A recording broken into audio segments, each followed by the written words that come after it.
Oke. Assalamualaikum warahmatullahi wabarakatuh. Alhamdulillahirabbil alamin. Allahumma shalli ala sayyidina Muhammad wa ala sayyidina Muhammad. Oke, anak-anakku kelas 5 level 5 yang mudah-mudahan pagi ini semua dalam keadaan sehat selalu, dan mudah-mudahan kita selalu diberikan keberkahan, kesehatan, keselamatan keluarga kita semua fid dunya wal akhirah. Oke, sebelum kita mulai, marilah kita awali perjumpaan kita dengan sama-sama membaca basmalah. Bismillahirrahmanirrahim. Robbi zidni ilman warzuqni fahman. Amin amin ya robbal alamin. Oke, wah suaranya Bapak kayak lagi di gedung nih ya. Bapak menggunakan efek-efek. Nah nih, oh ini nggak ada, biasa aja nih suaranya nih. Apa kayak gini? Nah, Bapak kayak sedang berada di sebuah ruangan atau panggung. Halo. Oke. Kemarin kita sudah membahas tentang, udah habis ya kemarin latihan soal juga. Yang pertama tentang apa? Tentang memahami proses kerja komputer, tentang input, proses dan output. Kita lanjut mengenal perangkat lunak komputer. Coba kalian buka buku kalian halaman 112. Oke, kayaknya tapi suara Bapak kurang asik ini. Bapak ganti dulu. Nah, baru nih asik nih suaranya nih. Oke, kita mulai aja ya. Ke slide selanjutnya. Oke, sebelum itu kita kasih tepuk tangan dulu. Oke. Good. Oke, terima kasih. Oke, kita selanjut ke slide selanjutnya. Kalian bisa buku kalian, bisa buku kalian, bisa buka buku kalian halaman 12. Oke, cara kerja sistem komputer. Sambil perhatiin bukunya ya. Aduh, aneh ini suara begini.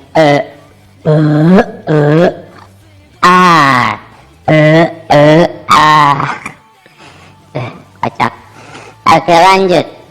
Nih, cara kerja sistem komputer. Kalau manusia akan menggunakan simbol, suara, warna, dan gerakan ya untuk berkomunikasi. Terus kalau komputer bahasanya sama nggak kayak manusia ya? Kalau kita kan bisa ngobrol pakai bahasa kayak gini. Nah, kan kalau komputer itu dipakai bukan sama negara Indonesia doang. Ada negara Jepang, ada Korea, ada Amerika, ada Arab. Tapi itu si komputer ngerti-ngerti aja, disuruh apa aja mau aja, bisa aja. Padahal kita dari berbagai negara. Mungkin gak sih komputer itu punya bahasa sendiri? Kita jawab di sini nih. Nah, komputer itu punya bahasa sendiri. Dia menggunakan sistem bilangan basis 2 yang biasa disebut dengan kode biner. Nah, kalian ingetin tuh, namanya kode biner. Kode biner itu simbolnya cuma 2 angka, 0 sama 1. Itu ngapa 1 sama 2? Aduh Bapak, salah nih. Bentar. Nah, kita koreksi. Cepetin videonya. Berubah.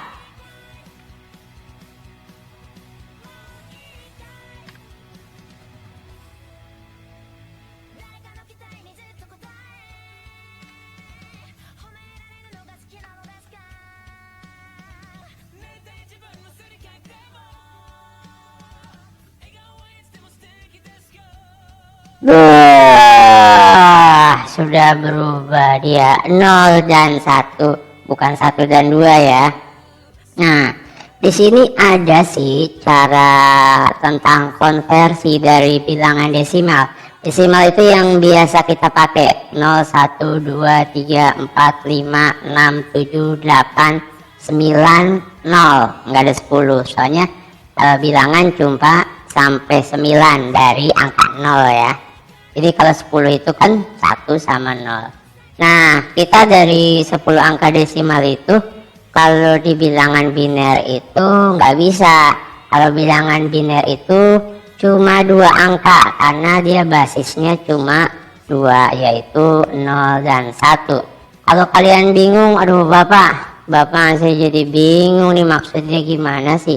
Nah, kalau untuk lebih jelasnya tentang penggunaan bilangan biner, konversi bilangan biner, tambah-tambahan, pengurangan dari bilangan biner, nanti bisa ada pelajaran lebih rincinya lagi ya.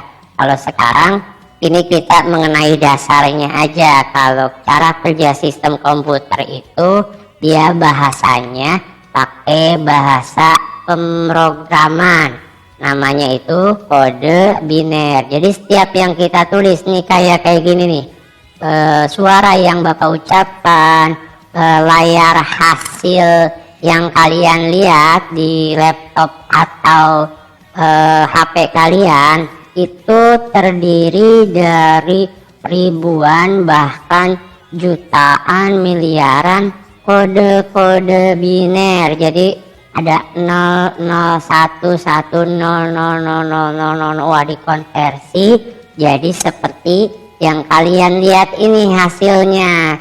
Yang kalian sekarang kalian lihat di HP sama di komputer kalian, ini dari hasil bahasa pemrograman kode biner. Namanya bahasa pemrograman ya, karena kalau bahasa manusia itu ada bahasa Inggris, bahasa Arab, bahasa Indonesia. Kalau di komputer namanya bahasa pemrograman yang tertulis di dalamnya itu namanya kode biner. Jadi walaupun tulisannya gini, walaupun tulisannya di sini nih yang di layar kalian cara kerja sistem komputer, nanti ketika masuk ke dalam komputer, tulisan-tulisan ini dan gambar-gambar ini berubah, diubah jadi kode-kode kecil, yaitu bentuknya 0 sama 1. Tapi nanti jadi ada banyak, jadi bisa 0000111 begitu dan seterusnya. Dan untuk lebih lanjutnya kita nggak bakal perdalam di sini ya. Kita cuma dasarnya aja. Kalian tahu ternyata komputer itu punya bahasa sendiri. Makanya dia itu walaupun ada di berbagai macam negara, dia bisa dipakai komputer itu. Keren gak tuh? Oke ya, lanjut ya. Sebelum lanjut kita kasih tepuk tangan dulu. Oke, lanjut. Tuh, ini gambar kalkulator ya. Yang kalau kalian tahu, kalkulator adalah nenek moyangnya komputer. Kalau kalian nenek moyangnya siapa kita? Betul, nenek moyang kita adalah seorang pelaut. Nenek moyangku seorang pelaut. Nenek moyang kita Nabi Adam, nak, bukan seorang pelaut. Oke, lanjut. Macam-macam perangkat lunak. Kalian bisa kalian bisa buka buku kalian halaman 12 ya, nak. Nah, klik. Yang pertama adalah sistem operasi. Nah, oke, sistem operasi kalian bisa buka halaman 13. Kalian sambil dengerin Bapak, sambil kalian lihat buku kalian.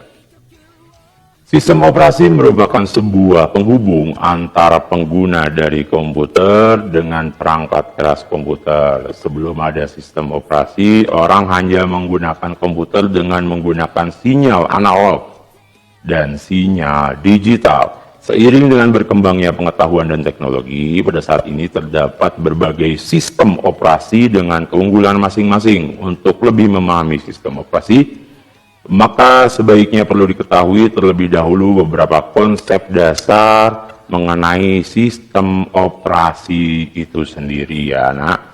Oke, pengertian sistem operasi secara umum adalah mengelola seluruh sumber daya yang terdapat pada sistem komputer dan menyediakan sekumpulan layanan sistem atau sistem kelas ke pemakai sehingga memudahkan dan menyamankan penggunaan serta pemanfaatan sumber daya sistem komputer itu sendiri.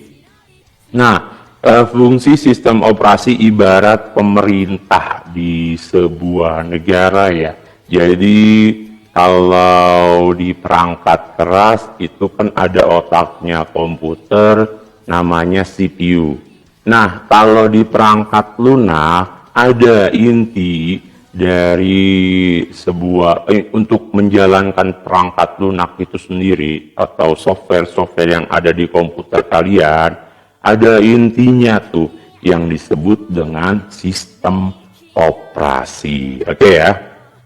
Jadi adapun fungsi sistem operasi adalah sebagai berikut: menyimpan program dan akses, membagi tugas di dalam CPU, mengalokasikan tugas-tugas penting, merekam sumber-sumber data, mengatur sistem termasuk penyimpanan, menghapus, mendapatkan data, memeriksa kesalahan sistem, multi tugas pada OS, Windows 98, Windows NT, Windows 7 sampai sekarang ada Windows 11 ya, memelihara keamanan sistem khusus pada jaringan, membutuhkan kata sandi dan penggunaan ID. Jadi secara garis besarnya seperti yang Bapak sebutkan tadi, kalau di perangkat keras itu ada yang namanya CPU atau prosesor, mikroprosesor, sedangkan di perangkat lunak yang menjadi inti untuk menjalankan semuanya itu adalah OS atau operating system atau sistem operasi. Oke. Sejarah sistem operasi menurut Tannenbaum, sistem operasi mengalami pengembangan yang sangat pesat, dapat dibagi ke dalam 4 generasi. Oke, nah sambil dibaca, sambil dilihat halaman 13. Pada generasi pertama tuh perkembangannya sebagai pengganti sistem komputasi mekanik ya. Kita langsung cepet aja kita lihat generasi kedua dari tahun 1955 sampai 1965 itu memperkenalkan batch system processing. Pekerjaannya dikerjakan dalam satu rangkaian, ditindaklanjuti secara berurutan. Terus ada generasi ketiga 65 sampai 80. Sekarang generasi keempat tuh sudah memakai jaringan komputer, dinyamankan dengan graphical user interface, yaitu antarmuka komputer yang berbasis grafis yang sangat nyaman. Karena apa? Kalau komputer pada zaman dulu itu nggak seperti yang kalian lihat sekarang, enak gitu dipandang, ada warnanya, semuanya bisa digerakkan pakai mouse, pakai keyboard. Kalau zaman dulu itu bentuknya cuma bisa diatur-atur pakai tombol-tombol. Kalian mungkin pernah ngeliat di film ya, dia ada pencetan-pencetan, ada yang diputar, layarnya juga cuma kecil, cuma tulisan-tulisan doang, nggak ada bentuk-bentuk kayak seperti ini. Nah, seiring berkembangnya teknologi, sekarang kita bisa ada keyboard, ada mouse, bahkan ada digitizer. Jadi kalian bisa ngelukis langsung dari pakai pensil elektronik, kalian gambar langsung di situ. Langsung hasilnya bisa ada di layar komputer kalian. Nah, di sini ada macam-macam sistem operasi ya, halaman 14 ya. Ada DOS, pada zaman dulu itu masih pakainya DOS. Nah, tuh kan bentuknya cuma tulisan-tulisan aja, nggak ada gambarnya. Terus yang kedua itu ada sistem operasi Windows. Windows yang biasa kita gunakan nih dari Windows 98, Vista 2000, ini generasi ayah kalian ya. Ada Windows 7, XP, ada Linux juga di sini. Ada halaman 16. Nah, ada Apple, ada Macintosh. Nah, di sini ada semua ya. Terus yang nomor 2 ada yang disebut dengan, wah ini harusnya nomor 3 ini. Oke, kita langsung program aplikasi. Kalian bisa lihat di halaman 17. Aplikasi dan program, perangkat lunak aplikasi. Kita loncat nih. Bapak-bapak ngikutin di halaman tadi nih, di halaman 12 ya. Nah, perangkat lunak aplikasi, ada aplikasi dan program.